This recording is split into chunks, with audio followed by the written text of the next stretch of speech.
Good. All right, we got the 8 a.m. Day 2 Las Vegas crowd. I think you guys look good, though. You look good.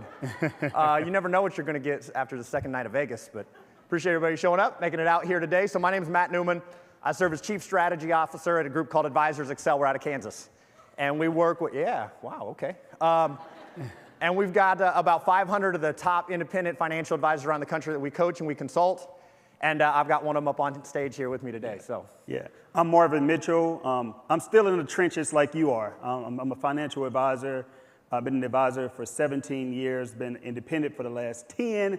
And you know, what we're all about is just really innovation, not just doing it the old way, but doing it the new way through automation, snappy cracking, marketing leads. And we're going to talk about a lot of that today on how I 10x my business in just a year. So, actually, Marvin and I were sharing a stage together about 6 months ago, and Robert was there with us as well.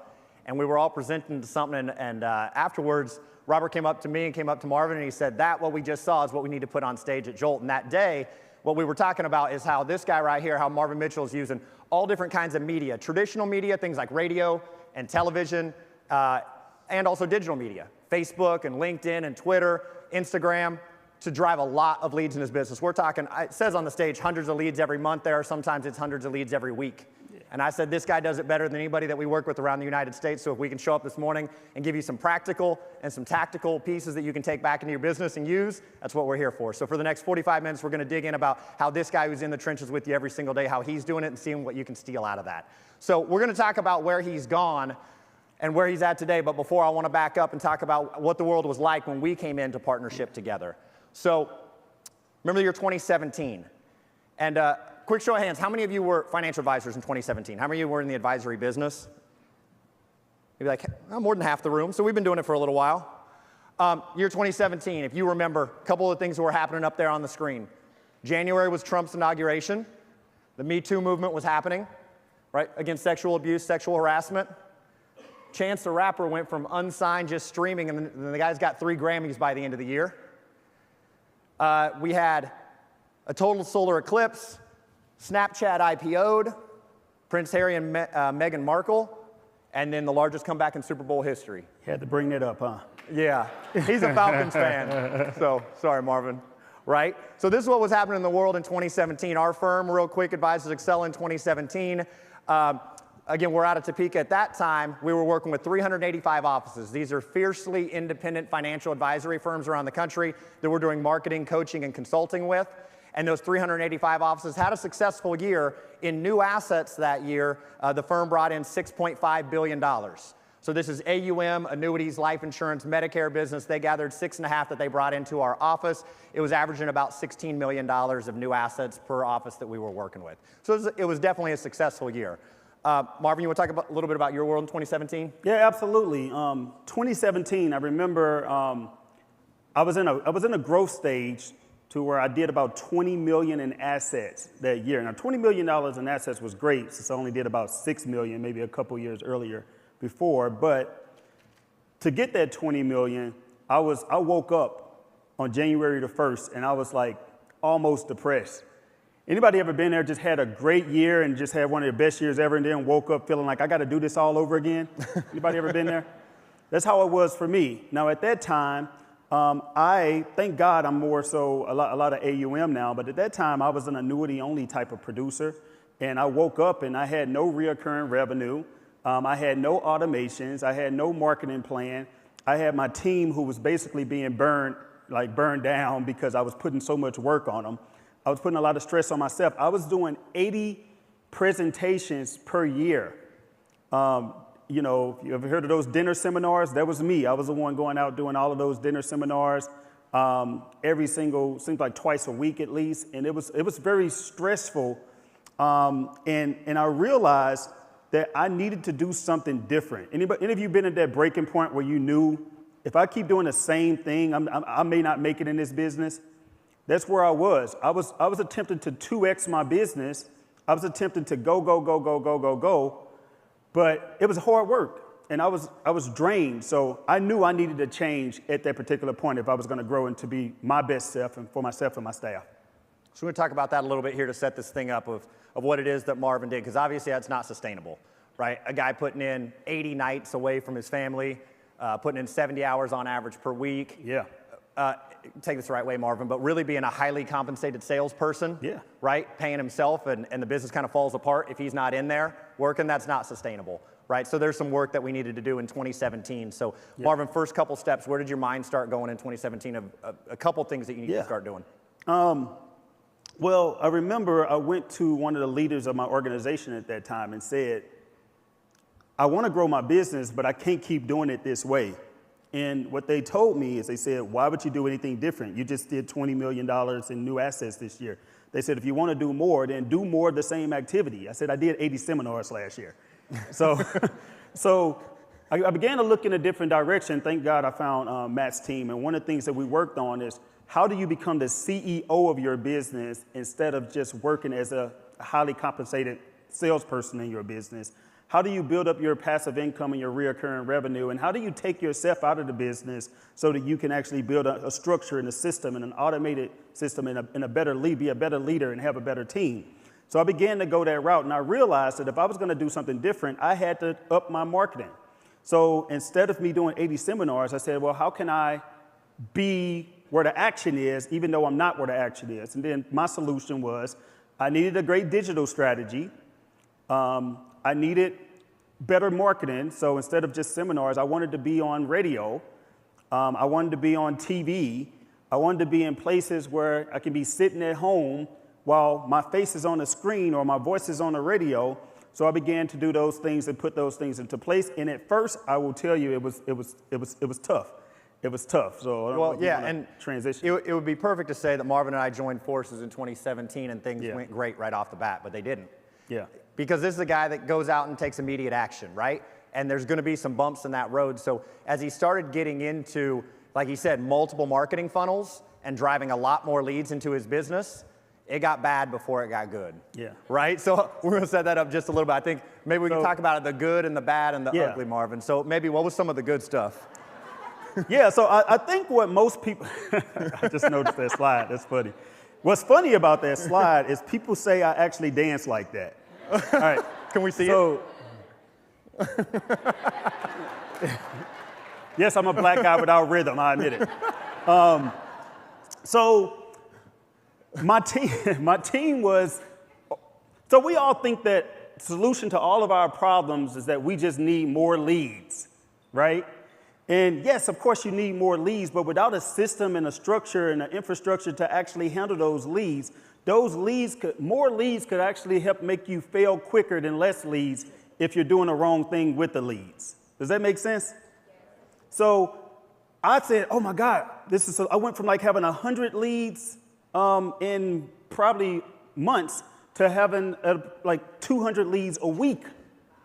And it was like amazing. It was like, oh my God, all of these leads. Oh, wow, thank you. Yeah, you're welcome. It was like all of these leads. That was funny. This is great. So all of these leads, right, that were coming in, and I didn't know what to do with them. It's like, okay, so here's the problem. I'll tell you the problem with a lot of leads without a system behind it. My team had to physically get on the phone and call all of these leads. But I want you to think about this. You know how it is. When you get a new lead, that lead, if you don't talk to them within about 3 days or within really about 3 minutes in most cases, they grow cold.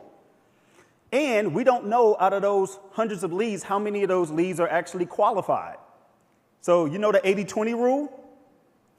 We were spending 80% of our time trying to connect with the bottom 80% of the list because we had no way to pre-qualify those people. It's hard enough to get them on the phone.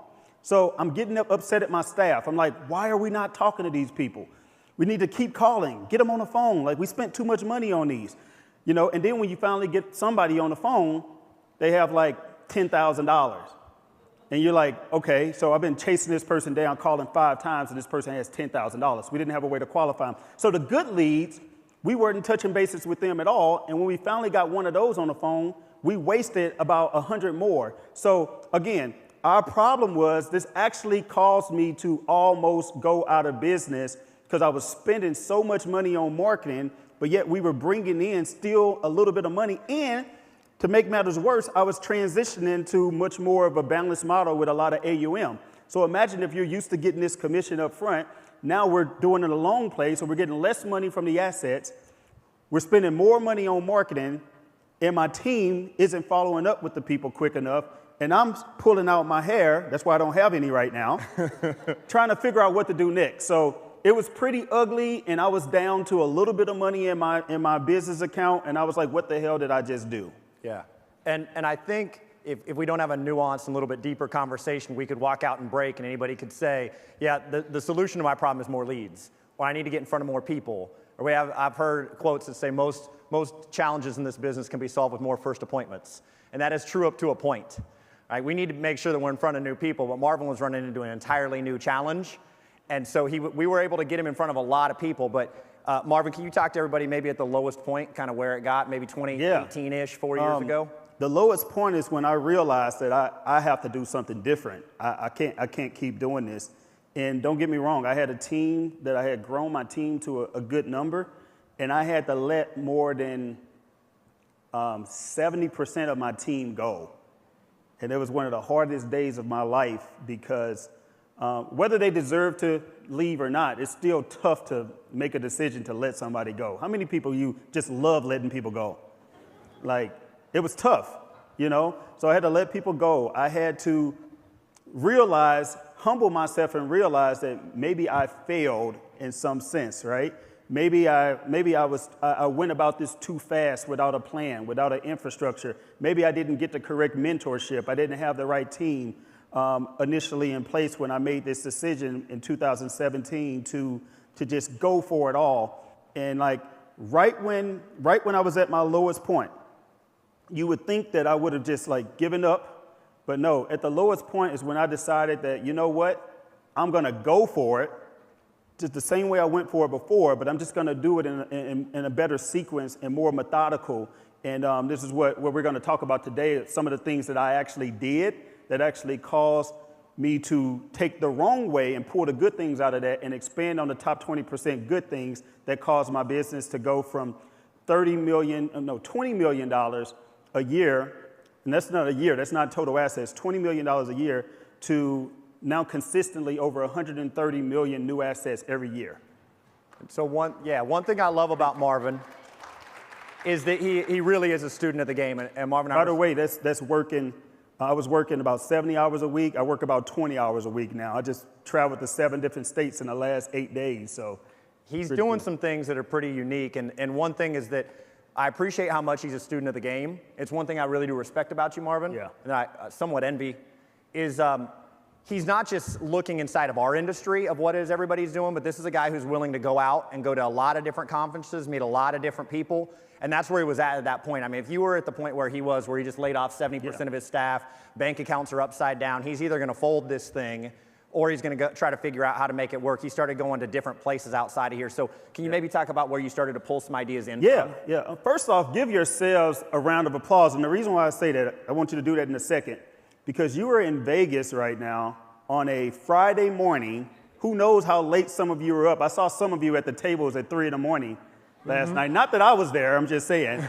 I saw some of you there, and you still made it here at 8 in the morning at a marketing conference that's outside of something that your brokerage firm or that your independent firm provided you with. So give yourselves a round of applause for being here. So I had to realize that I needed to look outside of the organizations and outside of just the financial space to be innovative. And what I did was I started looking at real estate firms, and I started looking at car sales places and different things like that. And I realized they did something really well that the financial industry wasn't doing. They followed up with you quickly within 2 to 3 minutes. So if you go and you inquire about a new vehicle, somebody might be picking up the phone, calling you in 2 minutes or sending you a text. As a financial advisor, if we got a good lead, we're like, on a Friday, we're like, okay, well, we'll have our team call them on Monday, or I'll pick up the phone and call them on Monday. They're already cold at that point. So the first thing I had to do is I had to realize, how do we duplicate what the real estate industry does and the vehicle sales industry does and contact people right away? And how do I take the pressure off of my team where I'm not frustrated because I know it takes about 7 contacts for somebody to say yes, but my team is not going to call people 7 times, especially if we're getting in hundreds of leads. So how do I automate that process where they're actually getting followed up with 7 times and they're raising their hand instead of me chasing them down? And also, how do I make sure that I'm talking to only my best, most qualified people first instead of spending 80% of my time with the least qualified people? So that got me to thinking, if I could build a system where I can send hundreds of leads or even thousands of leads or maybe one day millions of leads, who knows, through this same system, and they'll automatically be filtered, and my advisor's calendar and my calendar will already automatically be full with qualified people, and these people were still hot because we followed up with them right away. If I knew that we can do that, then it's an unlimited amount of leads that I can pour into, because now it's not just manual, it's automated. Does that make sense? So I needed to build the machine, and that's what I did, and that's how I've been able to enjoy the freedom that I have today. So this is where we'll dig into some of these tactics. We want to start giving the room 4 or 5 pieces that at least can be part of your architecture, part of your construction that you could go back into your firm and think about. It would be impossible on this stage for 45 minutes to say, here's exactly what you need to do, paint by number. But if we can give you a guide, a roadmap, and say these are some of the things that Marvin started to put in place, you can go back in your firm and put a couple of those in. That's what we're looking to do. So again, the title of this were ways that you can use media to generate hundreds of leads per month. So we're going to dig into a couple of these things. So the first tactic, Marvin, that I'd like to dig into are multiple marketing methods. Sure. And how you kind of view the top of this graphic with your database list, radio, TV, organic digital, paid digital, how you view those all coming in as a lead source. Absolutely. So the most important thing that you can do, and I learned this from Matt and the team, the most important thing that you can be doing right now is building a list. A list is more valuable than anything. I'm sure you've heard all about building a list, and you're at the right place at the Snappy Crack and Joke conference, because they're all about building and nurturing that list. And I wasn't really doing a good job building my list. So all of those seminars that I was doing, I only ended up meeting with the people who raised their hand right away and said, yes, I'm interested. But that was about 70% of the people that were not interested at that time. So what did I do? I just wasted money and wasted those leads. So then I needed to segment that list in a way that I know that these people are this age demographic. This group has this amount of money versus this amount of money. This group is platinum, gold, silver, whatever it was, so that when I had direct marketing messages I wanted to put out, I was able to put it out. The more you can segment that list, people who like golf, people who I got obsessed with client services. I knew when a client came into my office, I knew that Shirley loves Diet Coke. So my assistant can pull up the system and see Diet Coke in the system, and she can go and get that person a Diet Coke. That is marketing, when you're able to provide that type of client service. I learned this from Robert Sophia. When people came into a marketing event, and you can all take this idea, because I got it from Robert. People had a name tag. On their name tags, if their birthday was last month, we would put a dot on the left side. If their birthday was the next month, we would put a dot on the other side. And if they had a birthday today, we would put a dot in the middle. So when we had an event, all of my team would go up to that person and say, hey, your birthday was last month, right? And they would just wonder, how do we know so much? Because it was the dot. We knew when their anniversary was. We looked up, we were intentional in preparation about this. You can only do this if you pay particular attention to your list. The next thing we wanted to do is we wanted to get our voice out to the masses. So we did radio, and I was afraid to do radio. I'm not gonna lie to you. I was super afraid to do radio because, I come from St. Louis, Missouri, from where I'm from. Anybody from St. Louis? Oh, wow, okay. We got some St. Louis people. Right. Okay, great. So I was from St. Louis, and you got to keep in mind, St. Louis is a pretty conservative place. It's not a lot of successful, super successful African Americans in St. Louis, Missouri. So to have my voice on a radio, it was a conservative station that I got on. I didn't know how people would receive me, but it ended up doing really, really well. One of the things, I'll give you some hints about radio really quick. Anybody have a radio show, or anybody done radio? Or a few of you? Here's the one thing you need to know about radio. It's easier than you think. You think that you have to get on every single week and record yourself for an hour and have all of this content. And what I found, and I did it that way at first, but one of the secrets that I found is that if you have a good radio show, I recorded 3 that had really good results, and I played those 3 over and over and over and over again. For the last year and a half, I've been playing 3 shows. It's so funny. And people will listen to it over and over and over again. You got to realize that on radio, on average, people may be driving. They're only listening for about 7 minutes at a time. So when they listen the next time, they may be listening to a different part of your show. Also, you have to become an author. Like, everyone in this room should be thinking about, how do I become an author and how do I have a book? The reason why is that my leads tripled when I started offering a book versus a white paper. And what I did on the radio, I just literally read. It was a short book. It was only about 50 pages. But I read the book word for word, literally. I read my book. So when people came in and see me in the office, they're like, man, I read your book. And you sound a whole lot like you sound on the radio. It's amazing how consistent you are. And I'm like, that's because I read it, you know? So that was very important. So my leads increased, and then I started TV. And then again, TV, same thing. What I did, instead of me having a 30-minute show, I created a 2-minute TV segment, 2 minutes. And I made it during the news broadcast. So it looks like my TV segment was a part of the news, even though it was paid advertisement. So I was essentially connected with the credibility of the news station, and I even negotiated having one of the hosts of the talents of the news station be the person who was my co-person interviewing me. So now it looks like that I am the expertise. My credibility is immediately uplifted and transferred to me. Does that make sense? So that was with TV, and I got a lot of leads. I played it on the weekends, 2 to 3 times a week now. And then digital marketing. This is by far the biggest opportunity in the world right now. If you're not transitioning and thinking about the new age of digital space, I don't care if you're 20, 30, 60, 70 years old, you gotta move in this direction because your competition is starting to move in this direction. And although we're dinosaurs as financial advisors, the age is starting to catch up to us. People are getting used to Zoom. People are getting used to technology.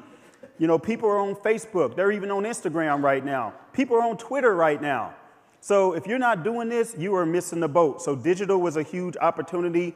We did what's called a video sales letter. What a video sales letter is taking my seminar and condensing it to 10 to 12 minutes and doing Facebook ads around this video sales letter. So now that when people actually, it's on autopilot, so it's evergreen. So it can be 2 in the morning and people are messaging me, and I'll talk about this in a minute, but sometimes people actually respond to that at 2 o'clock in the morning, and guess what? My automated system actually replies back to them at 2 o'clock in the morning, and you may be wondering, well, they'll know it's fake if it's 2 o'clock in the morning. Funny story really quick. I get the notifications on my phone when somebody responds. So it's 2 o'clock in the morning, my automated system actually responds. They message back and said, this is fake because there's no way you're up at 2 o'clock in the morning. This isn't really you. And I responded back and I said, well, James, I appreciate that, but this is actually me. I gave a little picture of me, held up the name James. I had nothing else to do. I don't know why I was up at 2 o'clock in the morning, but that was funny. I was probably in Vegas. And then, not being afraid to pay for marketing, especially if it has an ROI, a return on investment attached to it. So those are just some of the marketings. And I stopped doing seminars. I didn't do any dinner seminars for like 2 years. Not to say they're bad, because I started back doing some of them this year. But for 2 years, I didn't do anything. And guess what? That was right on time, because guess what happened? COVID happens. If I had not prepped myself, I was decades ahead of everybody else, because I had started moving in this direction a year before COVID happened, and it just happened to be at the time that I was ahead of most people.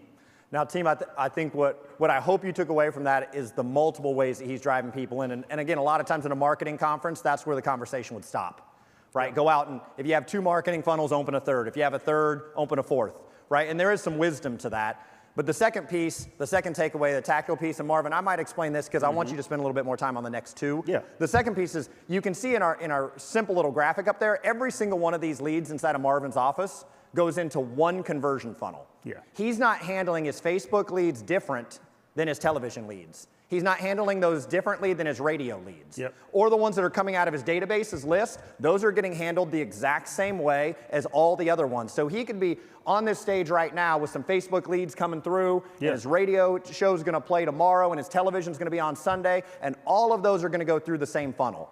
And my suggestion to you, and this is what we've learned over the last 4 years together, is if you don't approach it that way, it becomes impossible to scale. Yeah. There is no way that you can handle all of these different leads differently dependent upon what funnel they come from. So multiple marketing funnels into one conversion process is the key. Now, the third piece I'm going to flip to on the next slide is another key important part, and this is where we continue to bring things together to be able to scale. Multiple marketing funnels going into one conversion process. That conversion process, inside of there, all of these people are requesting this toolkit, Marvin, right? So can you talk a little bit about how you use the toolkit? Because this is pretty novel inside of our firm. He has had hundreds of producers that we work with that have transitioned to starting to do this. I'm going to talk about the toolkit. Let me reverse back for a second and give everybody an idea that they can actually implement today. Because I want to make sure that you leave this with some actionable items and not be overwhelmed. Who in here has Facebook? Everybody. Okay, a few of you didn't raise your hand. Who doesn't have Facebook? Okay. Proudly. That one. How many of you are not going to raise your hand no matter what I say? There it is. All right.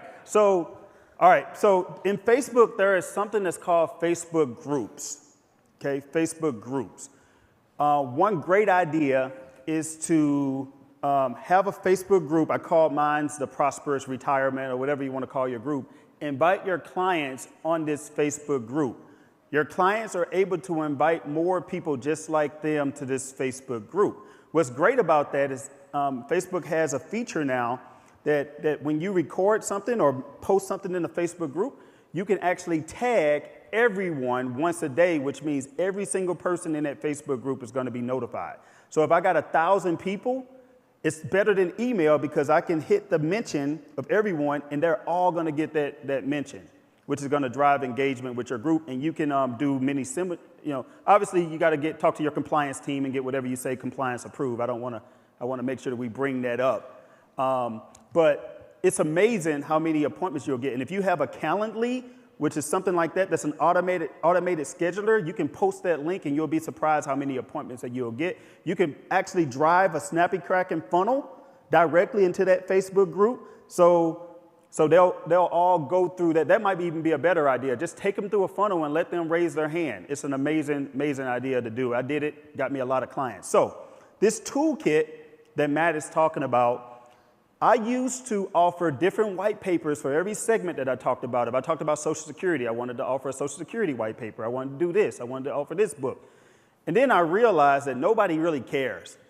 So what people want is they just want to know some knowledgeable information, and the more they perceive that they have, the better. So I said, let's bunch this up and create a toolkit. So I wrote 2 quick books. I had a white paper. I did all of this, and I just branded it the Path to Retirement Toolkit. So when I offer this on the radio or TV, et cetera, for the last couple of years, that's all I've done is just offered this toolkit. And people don't get tired of it. New people watch it, and I have several people requesting this toolkit all the time. And what's great about it is not everybody gets the full toolkit, but the way it works is, and I'll show you this in a second. Are we going to talk about how the breakdown? Now's the time. Now's the time if you want to. Okay, I'll talk about it now. Okay, I didn't want to miss this. So I want to really take you through the next 3 minutes. I'm going to take you through the system that all of my people go through, whether it's TV, whether it's radio, any of those things, right? So I'm on the radio. I say, hey, I need you to dial. We have a call center that you can outsource a call center and give them your form. That way it triggers into your automation. So on the radio, they'll actually call a 1-800 number and they'll say, hey, we heard about the toolkit. We want to request the toolkit. And then there's a script that they follow. What's your concern, et cetera. And then it gets to the point of, okay, let's talk about, we can help anybody, but we're more likely to help people that are over the age of between 55 and 65 that has over a certain amount of assets. What is your range? Is it your assets between 250 and 500, 500 and a million, et cetera, right? So why is that important?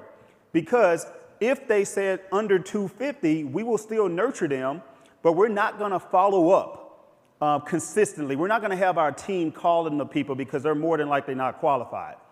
But they still will get our toolkit because we promised them that, but they won't get the physical one. They'll just get our digital toolkit. That way we didn't waste any money. We didn't spend any money sending them books because we didn't promise them the books. We promised them the toolkit. Make sense? Now, if they were over 250,000, then something's going to happen. Under 250, they're not going through our nurturing system. They're not going through any of that. If they're over $250,000, and you can make that number whatever you want, then they're going to go through. They're going to get the digital copy of our toolkit, but it's also going to be a notification sent to my team, and they're going to print out that once a week, and they're going to physically mail out the toolkits to those individuals. Now, you might be thinking that's expensive.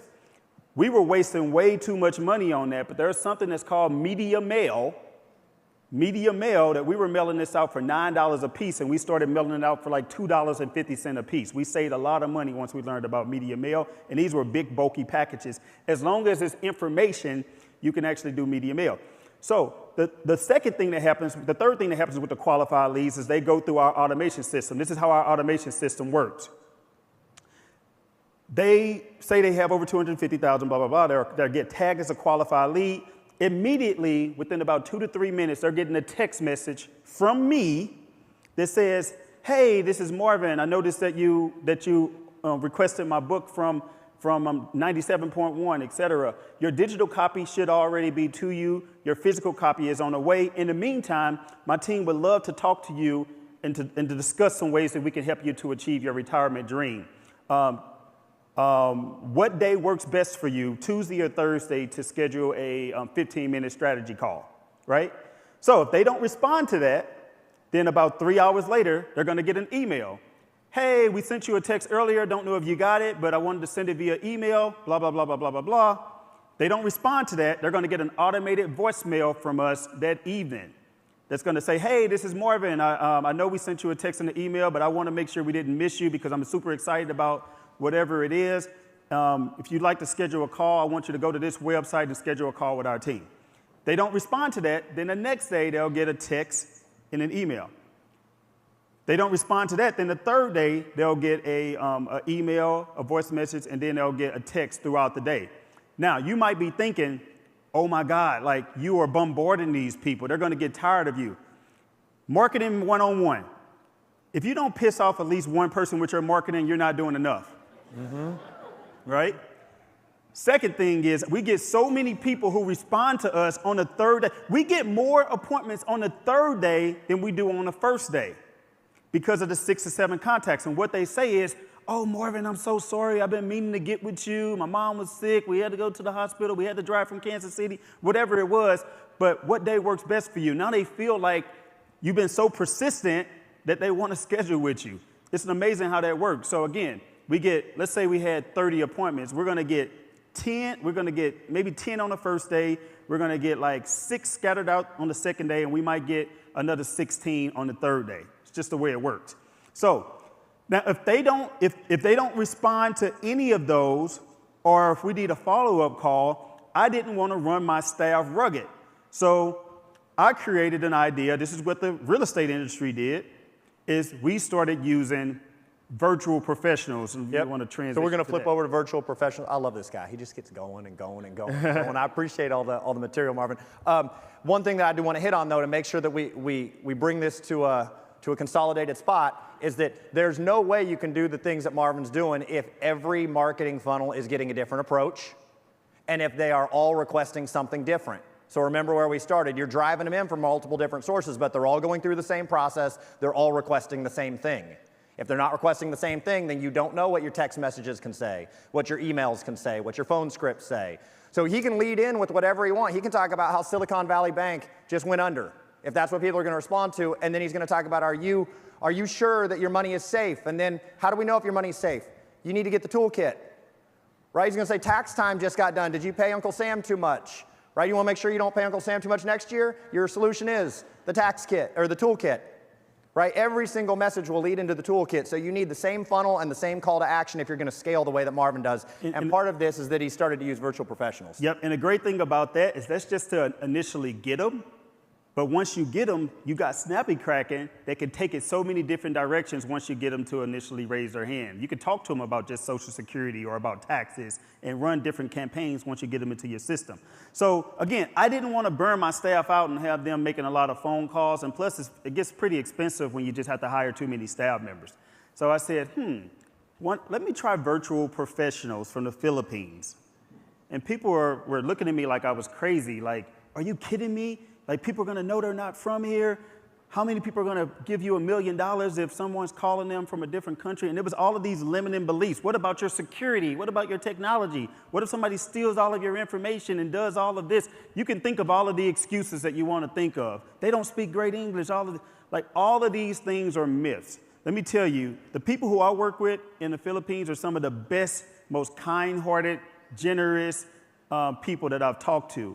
And we screen them, we give them great background checks, and we include them into our staff meetings. They're literally a part of the team. And what they do is they come and they work hard. Like, they let me know every 2 hours, I'm about to take a 15-minute break. Mr. Marvin, is it okay if yes, please take your 15-minute break. You don't have to tell me every time, but they've been telling me every single time for the last 3 years. It just won't stop. It's just in the culture. So it's cool. They send me detailed reports every single day.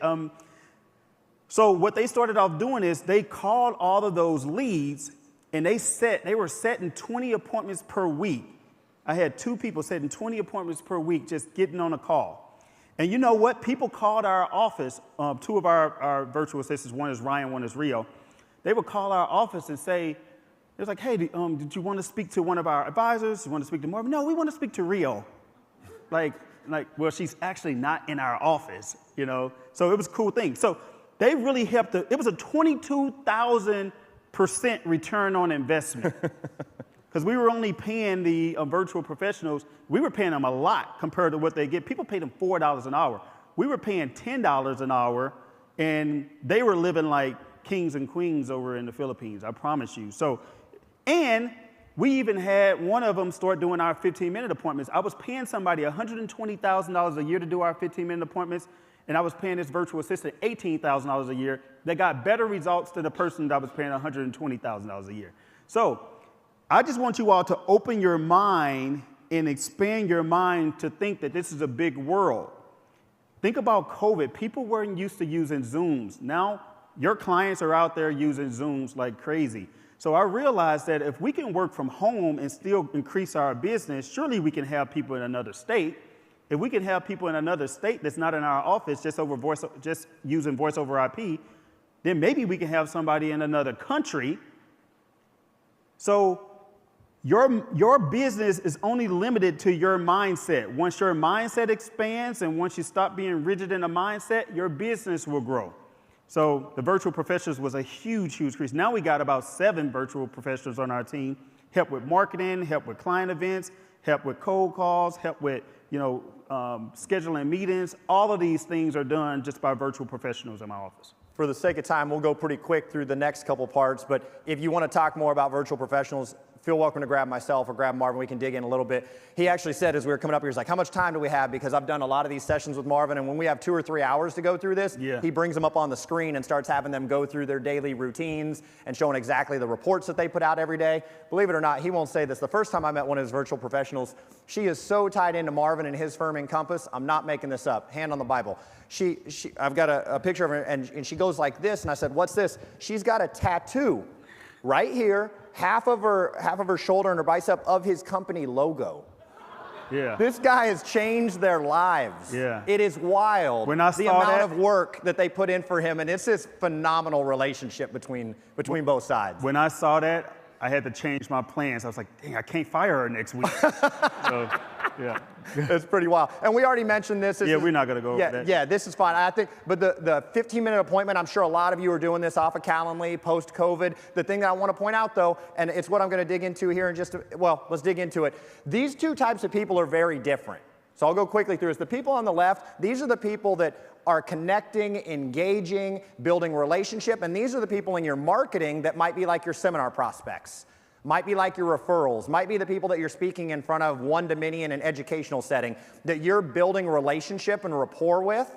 If those are the people that you're prospecting to, you can jump from that to, are you open to coming into my office for a 1-hour appointment? Because you've built the relationship, you have connection.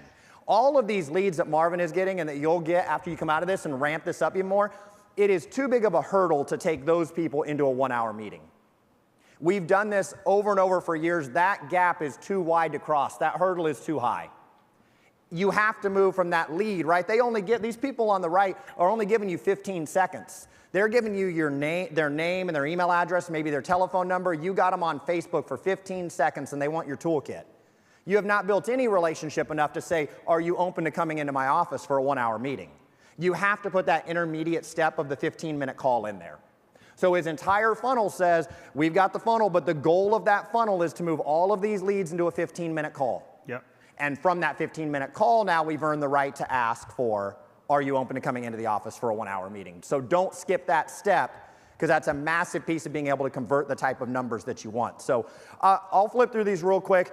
What we have at Advisors Excel, and there's no strings attached, we've got a guide that starts to put together some of the architecture for Marvin. That's what the QR code is. We at our office said, there's so many steps that this guy's going through, right?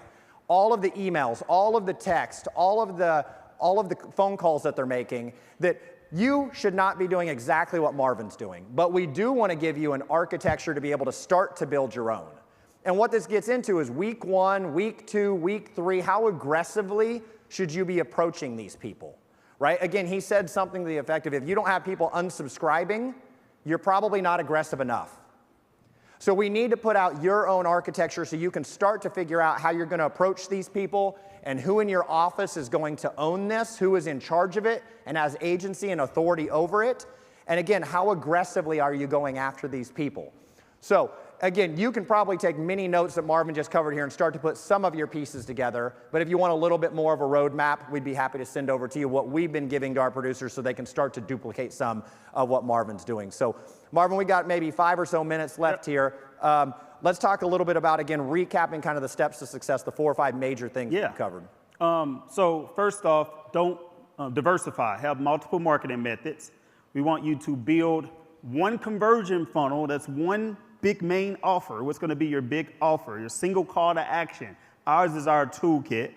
We want you to look into being creative, explore virtual professionals. Some of you are saying, well, I only have no staff members or 1 or 2 staff members and I can't afford a whole staff. Try one virtual professional, pay them, $15,000 a year. You will be surprised at how much you can get from that particular situation. Have one single goal for the next step. Matt talked about the 15-minute call. The 15-minute call was life-changing for my firm because it went from me doing a 15-minute calls to me bringing on advisors, and they were doing their own 15-minute calls, and to me realizing that, you know what, an advisor doesn't need to be the one who does the 15-minute call because they're simply following the script. So we hired somebody just to do the 15-minute calls, and then what they do is they filter it out and now schedule with the financial advisor. Now the financial advisor already has ready to go qualified leads sitting on their calendar. So just to say this, how many of you want to wake up knowing that your calendar is automatically full with just qualified people who has the money and are ready to buy from you? Do you think your closing ratio will go up? Do you think your frustration and your stress will go down a bit?